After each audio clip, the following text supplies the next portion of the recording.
Hello, welcome to Malt, the non-chill filtered whisky blog. I'm Andy and this is Whisky Review number 78. And what I have for you today is a single malt Scotch whisky from the Highland region.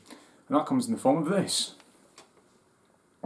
Aberfeldy's 15-year-old limited edition that's been released recently, finished in Pomerol wine casks. Now you've probably come across Aberfeldy's 12-year-old, that is their sort of like entry-level core standard whisky of their range. It's quite well known for being quite smooth, quite soft, a bit of honey, quite spicy dram. And this particular release is a limited edition. It's bottled at 43%.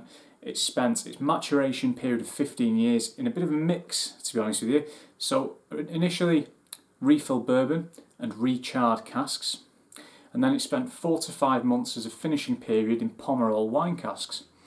Now, usually, wine cask finishing, particularly for prolonged periods, 4 to 5 months isn't that long a time in whisky, let's face it. Something's got to be 3 years old before it can even be called scotch.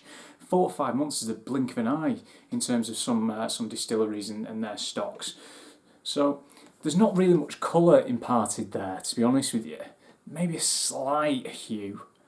I don't think there is. There's barely anything. And I'm also led to believe this actually has added colour and is chill filtered as well, from the research that I've done online, which is a bit of a shame because they had a real chance just to leave it as it was. So as I say, bottled at 43%. This normally retails for about 55-60 quid. Now, before I carry on, as you can see, this is an official bottling sample provided to me. It's a very swanky little bottle. But before we kick off, just to reiterate, as I've done in previous reviews, just because this sample has been provided to me free of charge does not mean I will be giving it a favourable review by default. So let's see what this thing's got on the nose. Some tears running down the glass there pretty quickly, and well, it's faking it. If it's not Aberfeldy, please do correct me, but everything that I've seen online, including Whisky Base, suggests that this does have added colouring, which is a real shame. So, colour, fake. Katie Price tan. Right, on the nose.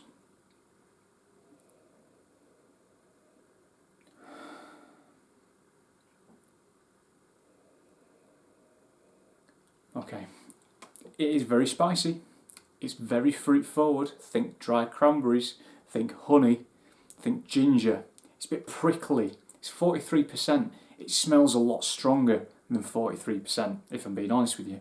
That might not necessarily bode well. It could be a good thing, could be a bad thing.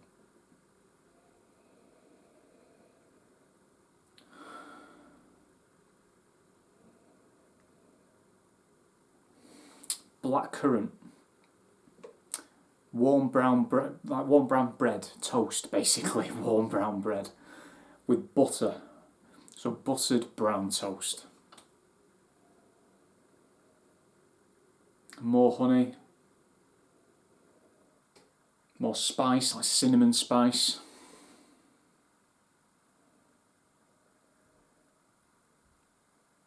And just a tiny, tiny little bit of orange zest in there at the end.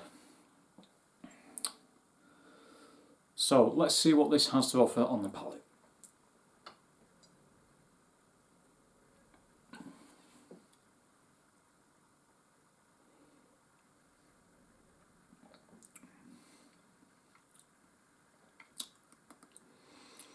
Okay, that's weird. Now, I'll be honest with you guys, I'm quite sensitive to sulphur. And I could be wrong, but I was pulling a face there because that's what I got initially. It's really weird. My wife can't smell it or taste it. As soon as I smell it, done. I've actually thrown away before a full, well, nearly full bottle of first fill or second fill. I think it might have been Sherry Brookladdy, which kind of killed me a little bit, but nobody else wanted it. I just couldn't drink it.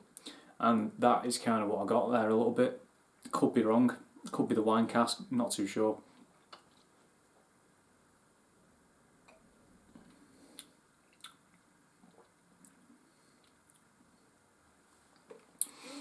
After that, it's quite nutty. There is that sort of trademark Aberfeldy honey kind of flavour.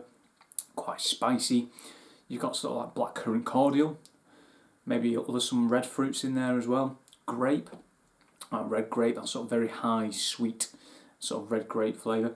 Think Vimto. If you're in the UK, Vimto, that's what I'm getting. Not Ribena, Vimto. Vimto. If you didn't know what that is, and you're on the continent or in America, Google it. It's from Manchester. Great drink.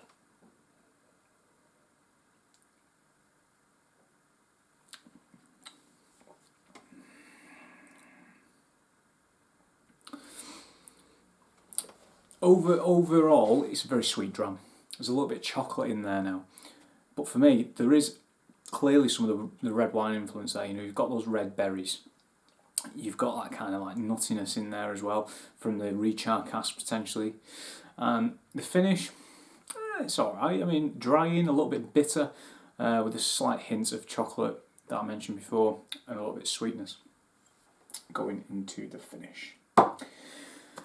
So 55 to 60 quid, a little bit on the high side, but it is a 15-year-old single malt, and that is the kind of going rate really at the moment, particularly for something that's so-called limited edition and it's had a finishing period in wine cask, which gives it a little bit of a twist.